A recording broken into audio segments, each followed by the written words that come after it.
국민학교의 하루. 웃기고 그립고 눈물 나는 그 교실.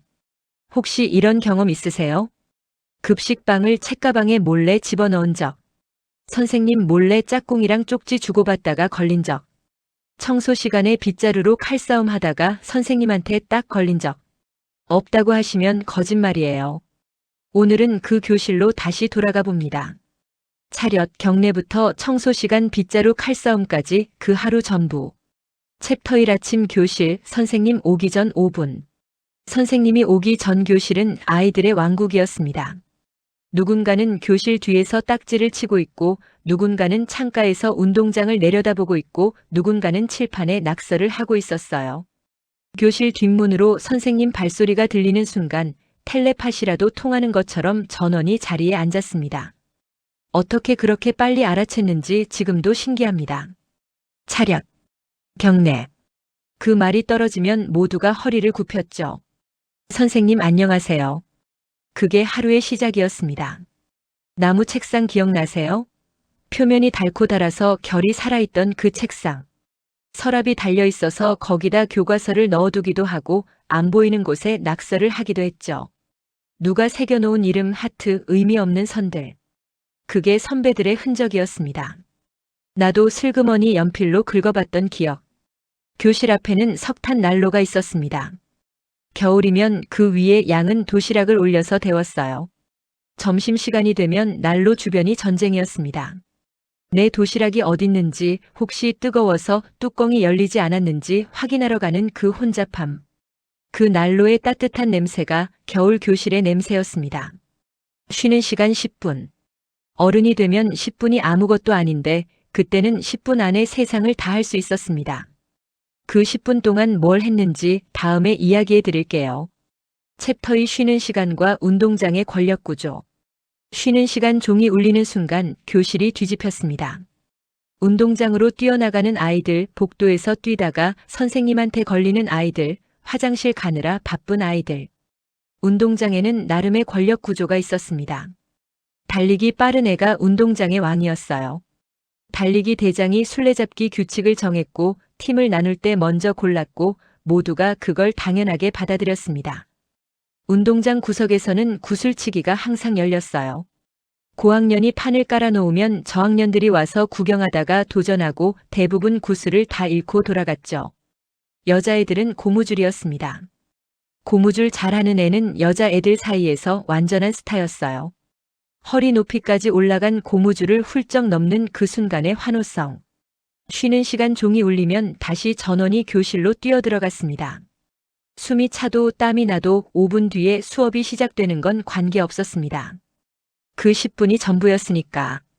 그 10분의 에너지가 사실 그날 수업을 버티게 해주는 연료였습니다. 청소 시간의 진실. 청소 시간. 선생님이 없는 15분. 과연 청소를 했을까요? 솔직히 말씀해 주세요. 챕터 3 청소 시간과 종례의 고통. 청소 시간은 아이들에게 주어진 또 하나의 자유 시간이었습니다. 빗자루를 잡으면 반드시 칼싸움이 하고 싶어졌습니다. 이건 본능이에요. 전 세계 어느 나라 아이한테 빗자루를 줘도 칼싸움을 할 겁니다. 걸레로 복도를 닦는 척 달리기 시합을 했습니다. 걸레를 양손으로 잡고 전속력으로 복도를 미끄러져 가는 그 스릴. 청소가 됐는지는 모르겠지만 그게 제일 재밌었습니다. 분필 지우개를 털러나가는 건 인기 있는 역할이었어요. 창문 밖에서 탁탁 털면 하얀 분필 가루가 구름처럼 퍼져나갔는데 그 가루를 일부러 친구한테 날리는 게 또 재밌었죠. 선생님이 교실 문을 열고 들어오는 순간 다들 갑자기 열심히 청소하는 척을 했습니다. 선생님도 아셨을 거예요. 그냥 모른 척 해주신 거겠죠. 그리고 종례 시간. 이 시간이 제일 길게 느껴졌습니다. 선생님이 연락사항 말씀하시는데 빨리 끝나주기를 속으로 기도했죠.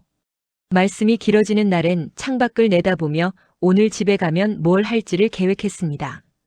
자, 기립. 차렷. 경례.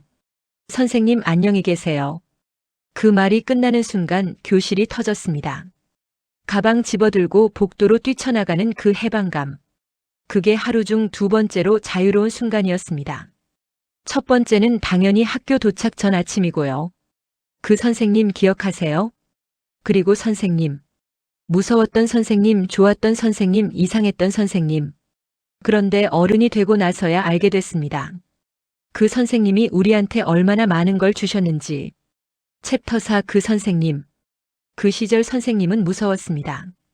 잘못하면 회초리가 날아왔고 숙제 안 해오면 복도에 세워두셨고 떠들면 이름이 칠판에 써졌습니다. 지금 기준으로는 안 될 일들이 그때는 당연했어요. 근데 그 선생님이 사실은 그렇게 무섭지만은 않았습니다. 쉬는 시간에 운동장으로 내려와서 같이 축구하던 선생님. 집에 가기 싫어하는 아이를 알아채고 슬쩍 붙잡아서 이야기 들어주던 선생님.